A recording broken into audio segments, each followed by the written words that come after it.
চিন্তা করে দেখো না কবরে কি যাইবা না, চিন্তা করে দেখো না কবরে কি যাইবা না।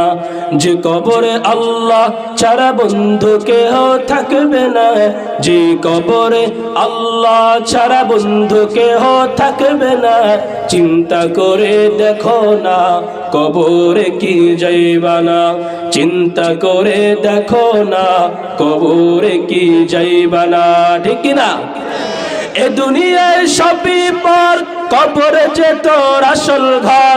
এ দুনিয়ায় সবই পর, কবরে যে তোর আসল ঘর। কেমন সেথায় থাকবি পরে, শুধুই মাটির বিছানা। কেমন সেথায় থাকবি পরে, শুধুই মাটির বিছানা। চিন্তা করে দেখো না কবরে কি যাইবা না, চিন্তা করে দেখো না কবরে কি যাইবা না। যে কবরে আল্লাহ ছাড়া বন্ধু কেহ থাকবে না, যে কবরে আল্লাহ ছাড়া বন্ধু কেহ থাকবে না। চিন্তা করে দেখো না কবরে কি যাইবা না, চিন্তা করে দেখো না কবরে কি যাইবা না। ঠিক না? এ দুনিয়া ছাড়িয়া কোথায় যাইবা ভাগিয়া, এ দুনিয়া ছাড়িয়া কোথায় যাইবা ভাগিয়া। মরণ তোমায় লইবে ঘিরি, যতই করো বাহানা। মরণ তোমায় লইবে ঘিরি, যতই করো বাহানা। চিন্তা করে দেখো না কবরে কি যাইবা না, চিন্তা করে দেখো না কবরে কি যাইবা না।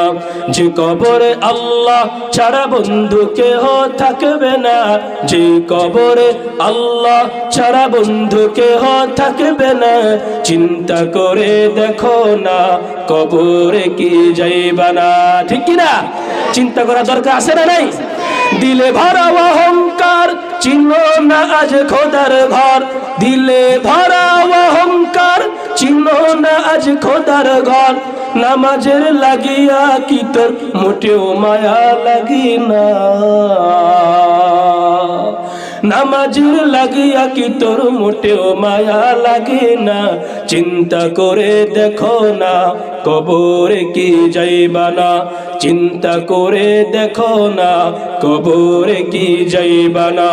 যে কবরে আল্লাহ ছাড়া বন্ধু কেহ থাকবে না, যে কবরে আল্লাহ ছাড়া বন্ধু কেহ থাকবে না। চিন্তা করে দেখো না কবরে কি যাইবা। আলহামদুলিমান কদ্দার খায়রান ওয়া খাবালা, والشكر لمن صور حسنا وجمالا، والشكر لمن صور حسنا وجمالا. فرد صمد عن صفة الخلق بريء، فرد صمد عن صفة الخلق بريء. رب أزلي خلق الخلق كمالا، رب أزلي خلق الخلق كمالا. لا ضد ولا ند ولا حد لمولاه، لا ضد ولا ند ولا حد لمولاه. الآن كما كان ولم يلق زوالا،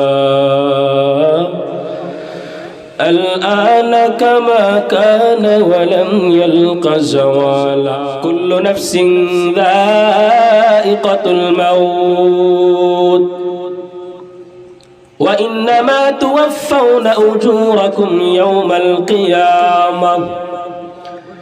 فمن زحزح عن النار وأدخل الجنة فقد فاز، وما الحياة الدنيا إلا মাতাউল গুরুর।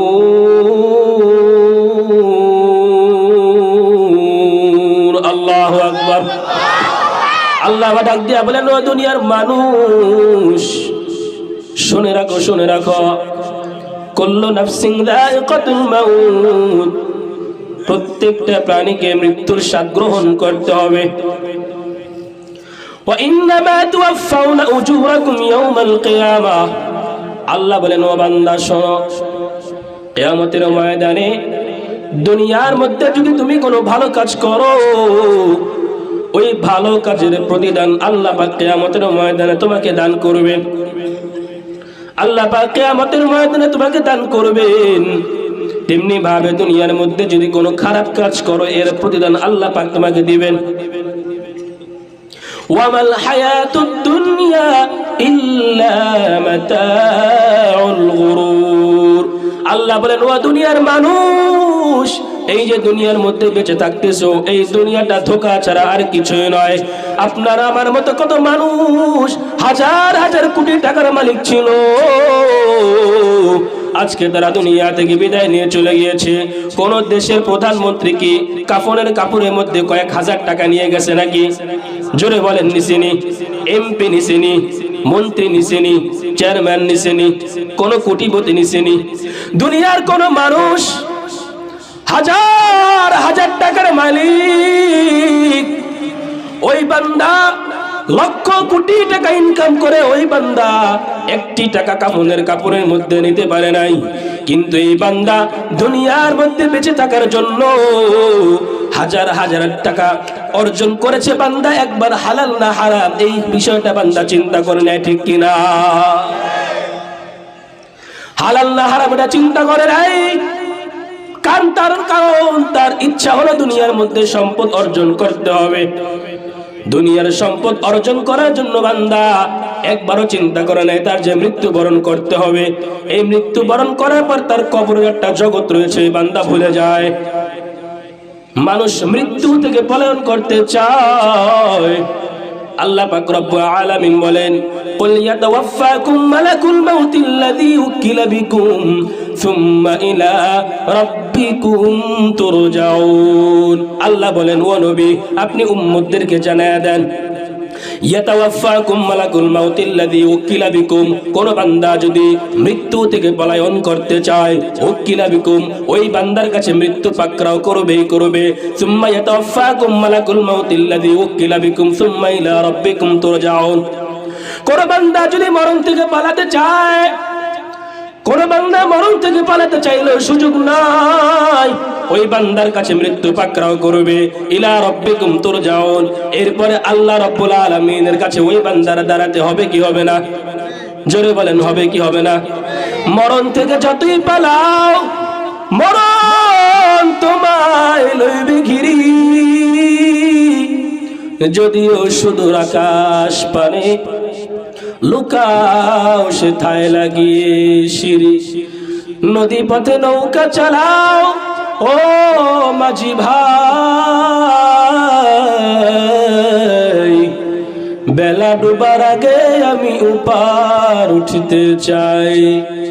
ডুবে গেলে বেলারে আর উঠে না, ভেঙে গেলে মেলারে আর জমে না, ঠিক কিনা?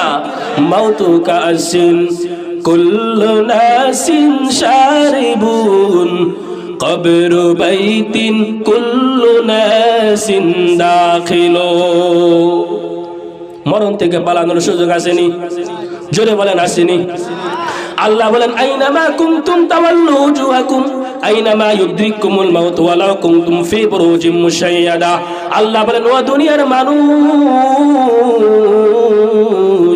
মৃত্যু থেকে পালায়ন করে তুমি কোথায় যাইবা? এমন তো না দুনিয়া থেকে বেঁচে থাকার সুযোগের জন্য দুনিয়ার বাহিরে যাওয়া যাবে, এরকম কোন সুযোগ আসেনি। আপনি যদি সৌদি আরব যান, সেটা কি আল্লাহর নিয়ন্ত্রণের মধ্যে আছে না নাই? আরে জোরে বলেন, আছে না নাই? আপনি যদি ভারত চলে যান, সেটা কি আল্লাহর নিয়ন্ত্রণের মধ্যে আছে না নাই? আল্লাহ বলেন ওয়ালাউ কুনতুম ফি বুরুজিন মুশাইয়াদা, ও দুনিয়ার মানুষ, মৃত্যু থেকে পলায়ন করেও যদি তুমি কোন প্রাচীরের পিছনে লুকাও, ওই প্রাচীরের পিছনে গিয়েও মৃত্যু তোমাকে পাকড়াও করবে। ভাইরা আমার, দুনিয়ার মধ্যে যে বান্দা 5 ওয়াক্ত নামাজ পড়বে, যেই বান্দা দুনিয়ার মধ্যে জামাতের সহিত নামাজ আদায় করবে, যেই বান্দা দুনিয়ার মধ্যে হজ করবে, যাকাত দিবে, ইসলামের বিধি বিধান অনুযায়ী চলবে, আর যে বান্দা দুনিয়ার মধ্যে নামাজ পড়বে না, রোজা রাখবে না, হজ করবে না, যাকাত দিবে না, ইসলামের বিধি বিধান অনুযায়ী যে বান্দা চলবে না, ওই বান্দা, 2 ধরনের বান্দার মৃত্যু কি সমান হতে পারে কিনা? জোরে বলেন। যে বান্দা ভালো তার মৃত্যু আর যে বান্দা খারাপ তার মৃত্যু কি সমান হবে? জোরে বলেন। কখনো সমান হওয়া সম্ভব? যে বান্দা ভালো তার মৃত্যু ভালো অবস্থায় দিবেন তিনি কে? জোরে বলেন। আর যে বান্দা খারাপ তার মৃত্যু খারাপ অবস্থায় দিবেন তিনি কে? আল্লাহ পাক রব্বুল আলামিন বলেন, আম হাসিবাল্লাযীনা জাতারাহুস সাইয়্যাত আন নাজআলাহুম কাল্লাযীনা আমানু ওয়া আমিলুস সালিহাতি সাওয়াআম মাহইয়াহুম ওয়া মামাতুহুম সাআ মা ইয়াহকুমুন। আল্লাহু আকবার। আল্লাহ বলেন, ও নবী, আপনি উম্মতদেরকে জানিয়ে দেন, যে বান্দা দুনিয়ার মধ্যে নামাজ আদায় করবে, যে বান্দা দুনিয়ার মধ্যে 5 ওয়াক্ত নামাজ আদায় করবে, আল্লাহর বিধি বিধান অনুযায়ী চলবে, আর যে বান্দা চলবে না, উভয়ের মৃত্যু সমান কখনো হতে পারে না। আল্লাহ বলেন, বান্দা না না, উভয়ের মৃত্যু সমান হওয়া কখনো সম্ভব নয়। হযরত ইব্রাহিম আলাইহিস সালাম আজরাইল আলাইহিস সালামকে ডাক দিয়ে বলে, ভাই আজরাইল, গুনাহগার বান্দার জানটা তুমি কিভাবে কবজ করে একটু দেখাও। আজরাইল আলাইহিস সালাম বলে, ভাই জিবরাইল, ভাই ইব্রাহিম, গুনাহগার বান্দার জানটা আমি এমন ভাবে কবজ করি, আপনাকে যদি দেখাই আপনি সেটা সহ্য করতে পারবেন না। ইব্রাহিম আলাইহিস সালাম বলে, ভাই দেখান, আমি সহ্য করতে পারবো। আজরাইল বলে, পারবেন না, পারবেন না। ইব্রাহিম আলাইহিস সালামের পিরাপিরির কারণে আজরাইল আলাইহিস সালাম বলে, ভাই আপনি একটু অন্যদিকে তাকান, গুনাহগার বান্দার জানটা আমি কিভাবে কবজ করি আমি আপনাকে দেখাবো, আপনি একটু অন্যদিকে তাকান। ইব্রাহিম আলাইহিস সালাম অন্যদিকে তাকাইলেন। আজরাইল আলাইহিস সালাম আসল রূপটা ধারণ করলেন। ধারণ করার পর ইব্রাহিম আলাইহিস সালামকে বললেন, ভাই ইব্রাহিম, এবার আপনি আমার দিকে তাকান। ইব্রাহিম আলাইহিস সালাম তাকাইয়া দেখে গুনাহগার বান্দার অবস্থা। গুনাহগার বান্দাকে জান করার সময় ওই বান্দার অবস্থা, আজরাইলের অবস্থা এমন, নাক দিয়ে আগুনের ফুলকি বের হইতেছে, কান দিয়ে আগুনের ফুলকি বের হইতেছে, মাথা জমিনে, মাথা আসমানে, ওই বান্দার পা জমিনে, এক হাত মাশরিক আরেক হাত মাগরিবে। ওই বান্দার অবস্থা এরকম দেখিয়া, দৈত্যের মতো চেহারা দেখিয়া ইব্রাহিম আলাইহিস সালাম বেহুশ হয়ে গেলেন। আজরাইল আলাইহিস সালাম কিছুক্ষণ পর আবার পূর্বের হালতে ফিরে আসলেন। ফিরে আসার পর ইব্রাহিম আলাইহিস সালামকে বললেন, ভাই তাকান। ইব্রাহিম আলাইহিস সালাম তার দিকে তাকাইলেন। তাকানোর পর ইব্রাহিম আলাইহিস সালাম দেখলেন আগের মতন হয়ে গিয়েছে আজরাইল। ইব্রাহিম আলাইহিস সালাম বললেন, ভাই আজরাইল, গুনাহগার বান্দার অবস্থা কিরকম হবে আমি জানি না, তবে এই গুনাহগার বান্দাকে আপনি জান কবজ করার সময় যদি এরকম দৈত্যের মতো আপনার চেহারা হয়, আপনার যে আকৃতি হয়েছে যদি এরকমটাই হয়, ওই গুনাহগার বান্দার শাস্তির জন্য আর কোনো কিছুর প্রয়োজন নাই। ওই গুনাহগার বান্দার আপনাকে এই অবস্থা দেখাটাই ওই বান্দার জন্য শাস্তি হয়ে যাবে। বলেন নাউজুবিল্লাহ। ভাইরা আমার, ইব্রাহিম আলাইহিস সালাম বললেন, কোন গুনাহগার এই অবস্থায় যদি আপনাকে দেখে, ওই বান্দার কোনো আর শাস্তি দেওয়ার কোনো প্রয়োজন হবে না। আপনাকে এই অবস্থা দেখলে ওই বান্দা শাস্তির মধ্যে ঢুকে যাবে। গুনাহগার বান্দার জানটা কিভাবে কবজ করে আজরাইল আলাইহিস সালাম গুনাহগার বান্দার জানটা কবজ করার জন্য যে গুনাহগার বান্দা তার কাছে আসেন, ওই বান্দার কাছে আসার পর আজরাইল আলাইহিস সালাম একটি জান্নাতের কাফনের কাপড় নিয়ে আসেন, সালার চটের মতো একটি কাফনের কাপড়।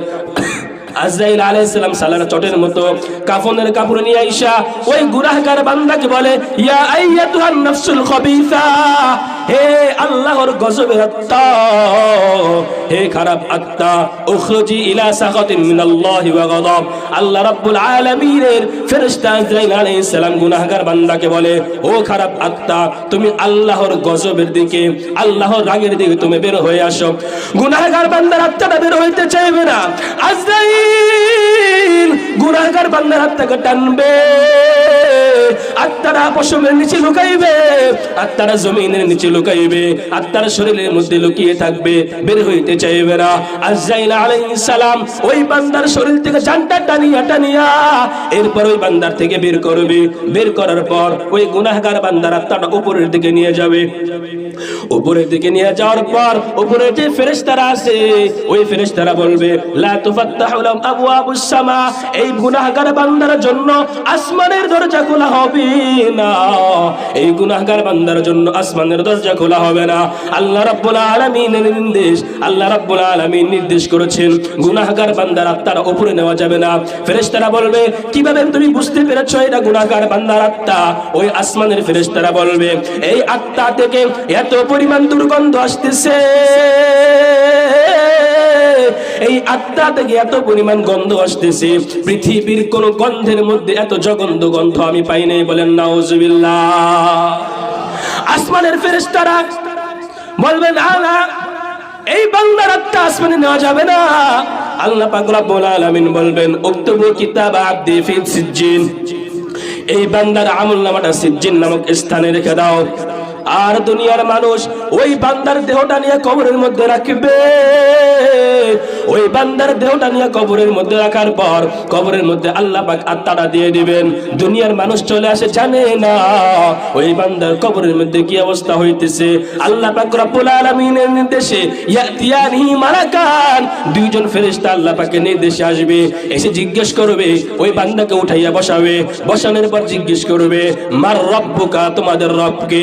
ওই বান্দাকে জিজ্ঞেস করবে, মার রব্বুকা, তোমার রবকে। আমাদের রবকে। জোরে বলেন, আরো জোরে। আমাদের রবকে।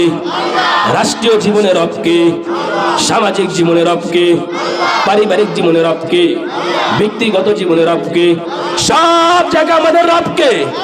ওই গুনাহগার বান্দাকে বলবে, মার রব্বুকা, তোমার রবকে। ওই গুনাহগার বান্দা বলবে, লা আদরি, আমি জানি না।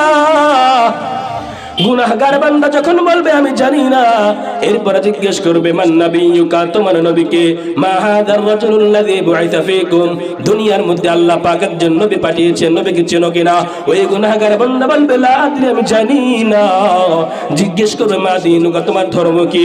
ওই বান্দা বলবে, লা আদরি, আমি কিছুই জানি না, আমি কিছুই জানি না। আল্লাহ পাক রব্বুল আলামিন বলবে, ও ফেরেশতাদের দল, এই বান্দা আমাকে চিনে না, আমার নবী কেউ চিনে না, আমি যেই ধর্ম, শ্রেষ্ঠ ধর্ম দিয়েছে ওই ধর্ম কেউ চিনে না। আল্লাহ তাআলা বলবেন, ও বান্দা, ও ফেরেশতাদের দল, এই বান্দাকে আর কোনো প্রশ্ন করার দরকার নাই, আর কোনো প্রশ্ন করা, জিজ্ঞাসা করার দরকার নাই।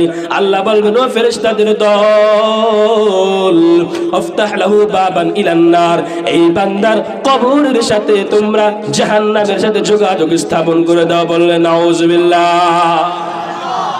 আল্লাহ বলেন, ও ফেরেশতাদের দল, ওয়াফরিশু লাহু মিনান নার, এই বান্দার শরীরের ভিতরে জাহান্নামের পোশাক পরাইয়া দাও। বলেন নাউজুবিল্লাহ। এই বান্দার শরীরের ভিতরে জাহান্নামের পোশাক পরাইয়া দাও। এরপরে আল্লাহ বলবেন, ও ফেরেশতাদের দল, এই বান্দার কবরের ভিতরে জান্নাতের বিছানা বিছিয়ে দাও। যখন কবরের মধ্যে জান্নাতের জাহান্নামের বিছানা বিছাইয়া দেওয়া হবে, এরপরে ওই গুনাহগার বান্দার কবরটা এত সংকীর্ণ হয়ে যাবে, এক পাশের হাড্ডি, এক পাঁজরের হাড্ডি অপর পাঁজরের মধ্যে ঢুকে যাবে। ওই গুনাহগার বান্দা চিৎকার দিতে থাকবে, কেউ শুনবে না। ওই গুনাহগার বান্দা চিৎকার দিতে থাকবে, কেউ শুনবে না। কবরের আযাব ওই বান্দার শুরু হয়ে যাবে। মৃত্যুর সঙ্গে সঙ্গে ওই বান্দার কবরের আযাব শুরু হয়ে। উসমান রাদিয়াল্লাহু তাআলা আনহু কবরের সামনে দাঁড়িয়ে কান্না করে। অন্যান্য সাহাবীরা জিজ্ঞাসা করে, উসমান, আল্লাহ তো আপনাকে দুনিয়ার মধ্যে জান্নাতের সার্টিফিকেট দিয়েছে, আল্লাহ তো আপনাকে দুনিয়ার মধ্যে জান্নাত ওয়ালা বানিয়ে দিয়েছে, এরপর আপনি কান্না করেন কেন? উসমান রাদিয়াল্লাহু তাআলা আনহু বলে, ও সাহাবায়ে কেরাম, আল্লাহ আমাকে দুনিয়ার মধ্যে জান্নাতের সার্টিফিকেট দিয়েছে, এটা আমি জানি, আমি আমিরুল মুমিনিন সেটাও আমি জানি। তবে ওসমান, আমি এতটুকু জানি, এই কবর হচ্ছে আখিরাতের প্রথম ঘাঁটি। এই কবরের মধ্যে যে বান্দা আটকা পড়ে যাবে, ওই বান্দার কোনো উপায় নাই, আর কোনো উপায় নাই। ওই বান্দা হাসরে আটকা পড়ে যাবে, ওই বান্দা পুলসিরাতে আটকা পড়ে যাবে, ওই বান্দা সব জায়গায় আটকা পড়ে যাবে। এই জন্য আমি ওসমান কান্না করি। ওসমান রাদিয়াল্লাহু তাআলা আনহু বলে, এই কবরের মধ্যে আটকা পড়ার মতো শাস্তি আর পৃথিবীতে হতে পারে না। এই জন্য নবীজি বলেছেন, ইস্তাঈযু বিল্লাহি মিন আযাবিল কবর। ও আমার উম্মতের দল, তোমরা আমি আল্লাহর কাছে, আমি নবী তোমাদেরকে বলে দিতেছি, তোমরা আল্লাহর কাছে কবরের প্রার্থনা করো, কবরের আযাব থেকে আল্লাহর কাছে আশ্রয় প্রার্থনা করো। আমাদেরকে কবরের আযাব থেকে আশ্রয় প্রার্থনা করতে হবে একজনের কাছে, তিনি কি? আল্লাহ। জোরে বলেন, মরণ থেকে যতই পালাও, মরণ তোমায় লইবে ঘিরি। যদিও সুদূর আকাশ পানে লুকাও সেথায় লাগি সিঁড়ি। মরণ থেকে পালানো যাবে নি। কবরের মধ্যে যখন আপনাকে রাখা হবে, আপনি যদি গুনাহগার বান্দা হন, কবরের মধ্যে আপনার শাস্তি শুরু হয়ে যাবে। এই জন্য কবরের শাস্তি থেকে বাঁচার দরকার আছে না নাই? জোরে বলেন, কবরের শাস্তি থেকে বাঁচার জন্য চিন্তা করার দরকার আছে না নাই? জোরে বলেন, এই জন্য দুনিয়ার মধ্যে আল্লাহর বিধান অনুযায়ী চলার প্রয়োজন আছে না নাই? জোরে বলেন, আছে না নাই? হাদিস শরীফের মধ্যে এসেছে, দুনিয়ার মধ্যে কোনো বান্দা যদি মারা যায়, প্রতিদিন সকাল সন্ধ্যা ওই কবরের মধ্যে, সকাল সন্ধ্যায় ওই বান্দাকে ভবিষ্যতের স্থান দেখানো হয়। ওই বান্দা যদি জান্নাতি হয়, ফেরেশতারা ওই বান্দাকে জান্নাতের স্থান দেখাইয়া বলে, ও আল্লাহর বান্দা, কিছুক্ষণ পর তোমাকে এই জান্নাতের মধ্যে রাখা হবে, কিছুক্ষণ পর আল্লাহ তোমাকে নাজ নিয়ামত দান করবে। আর যদি ওই বান্দা গুনাহগার বান্দা হয়, ওই বান্দার কবরের জন্য যখন রাখা হবে, সকাল সন্ধ্যায় জাহান্নামের মধ্যে ওই বান্দার স্থান দেখানো হবে। আর ওই বান্দাকে বলা হবে, ও আল্লাহর বান্দা, দুনিয়ার মধ্যে তুমি নামাজ পড়ো নাই, দুনিয়ার মধ্যে রোজা রাখো নাই, হজ করো নাই, যাকাত দাও নাই, দুনিয়ার মধ্যে আল্লাহর বিধি বিধান অনুযায়ী চলো না, এই জন্য আল্লাহ পাক তোমাকে কিছুক্ষণ পর এই জাহান্নামের মধ্যে রাখবে। আমরা সকলে জান্নাতে যাইতে চাই কি চাই না? জোরে বলেন, জান্নাতে যাইতে চাই কি চাই না? এই জন্য ভালো আমল করার দরকার আছে না নাই? জোরে বলেন, আছে না নাই? এই জন্য ভাইরা আমার, গুনাহগার বান্দার কবরের মধ্যে শাস্তি, কিন্তু কোন বান্দা যদি দুনিয়ার মধ্যে ভালো আমল করে যায়, ওই বান্দার দুনিয়ার মধ্যে ওই বান্দার কাছে একজন আজরাইল আলাইহিস সালাম আসবেন। আজরাইল আলাইহিস সালাম আসার পর ওই বান্দার কাছে এসে জান্নাতের একটি কাফনের কাপড় নিয়ে আসবেন। আকফানুম মিনাল জান্নাহ, কাফনুম মিন আকফানিল জান্নাহ। হাদিস শরীফের মধ্যে এসেছে, কোন বান্দা যদি দুনিয়ার মধ্যে ভালো আমল করে, নেক আমল করে, আল্লাহর বিধান অনুযায়ী চলে, ওই বান্দার কাছে আজরাইল আলাইহিস সালাম জান্নাতের একটি কাফনের কাপড় নিয়ে আসবেন। জান্নাতের একটি কাফনের কাপড় নিয়ে আইসা ওই বান্দাকে বলবে, ইয়া আইয়াতুহান নাফসুল হামিদা, ইয়া আইয়াতুহান নাফসুত তাইয়্যিবা। আল্লাহর বান্দাকে বলবে, ও প্রশংসিত আত্মা, আল্লাহ পাক রব্বুল আলামিন, উখরুজি ইলা মাগফিরাতুম মিনাল্লাহি ওয়া রিদওয়ান। ওই বান্দাকে বলবে, আজরাইল আলাইহিস সালাম বলবে, ও আল্লাহর বান্দা, ও প্রশংসিত আত্মা, তুমি আল্লাহর ক্ষমা এবং সন্তুষ্টির জন্য তুমি তোমার ভিতর থেকে বের হয়ে আসো। বলেন সুবহানাল্লাহ।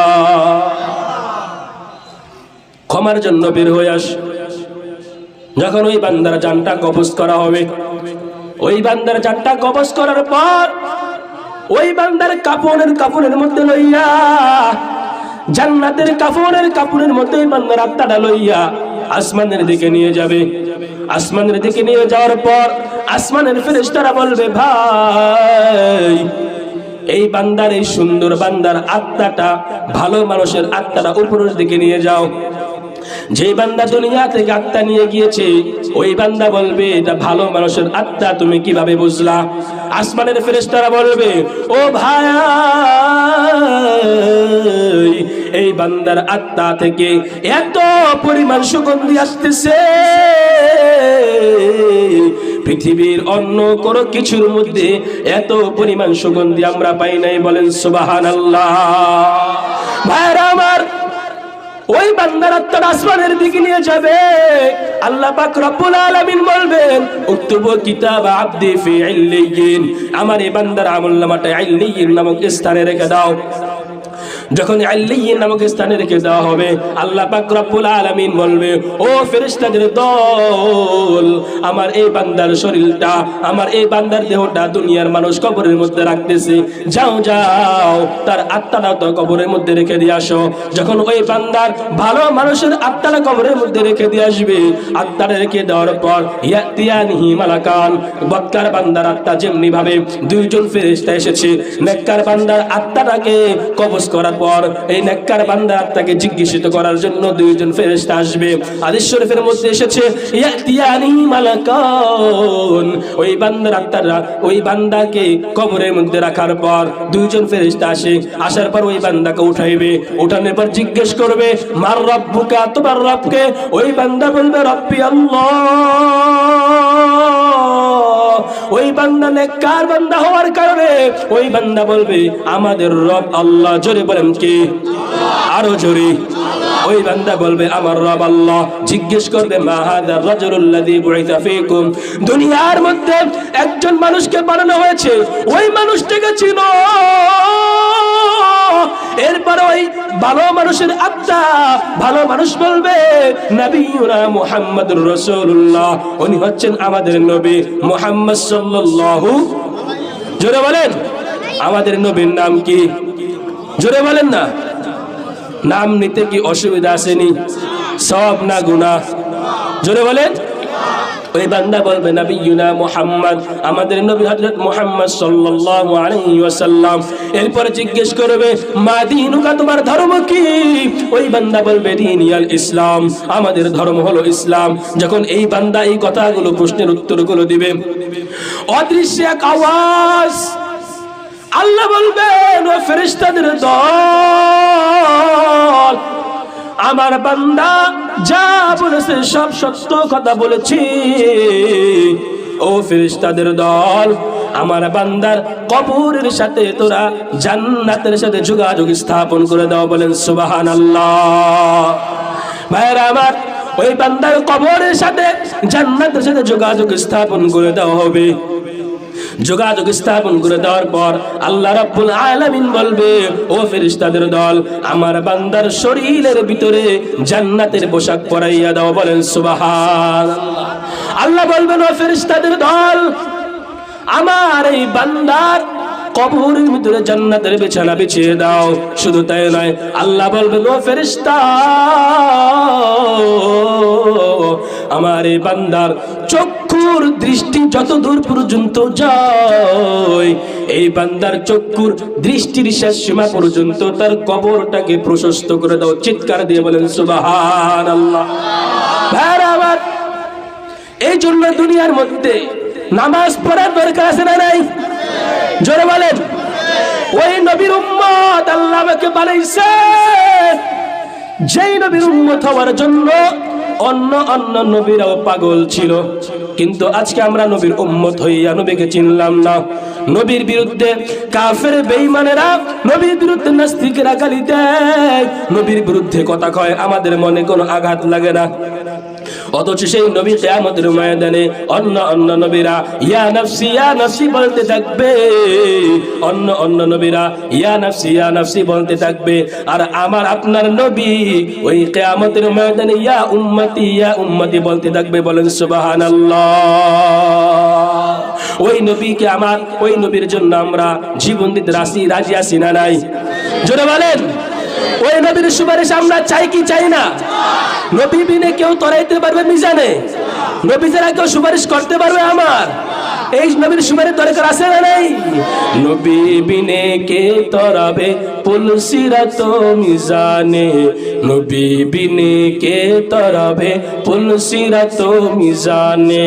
চলো চলো চলো মুমিন চলো নবীর সন্ধানে, নবী বিনে কে তরাবে পুলসিরাত মিজানে, নবী বিনে কে তরাবে পুলসিরাত মিজানে।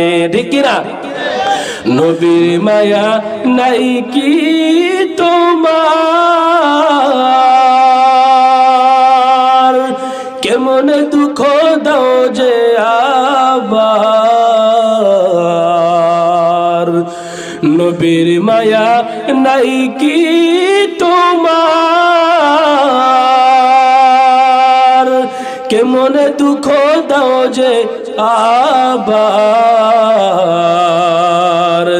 নামাজ পড়ো স্মরণ করো প্রথম ঘাটি কাফনে, নবী বিনে কে তরাবে পুলসিরাত মিজানে, নবী বিনে কে তরাবে পুলসিরাত মিজানে। চলো চলো চলো মুমিন চলো নবীর সন্ধানে, নবী বিনে কে তরাবে পুলসিরাত মিজানে, নবী বিনে কে তরাবে পুলসিরাত মিজানে। এমন এতিম নবী আমার, কেমন দুঃখ দাও যে আবার। এমন এতিম নবী আমার, কেমন দুঃখ দাও যে আবার। তারপরেও কত মারা মারলো তাকে দুশ্মনে, নবী বিনে কে তরাবে পুলসিরাত মিজানে, নবী বিনে কে তরাবে পুলসিরাত মিজানে। চলো চলো চলো মুমিন চলো নবীর সন্ধানে, নবী বিনে কে তরাবে পুলসিরাত মিজানে, নবী বিনে কে তরাবে পুলসিরাত মিজানে।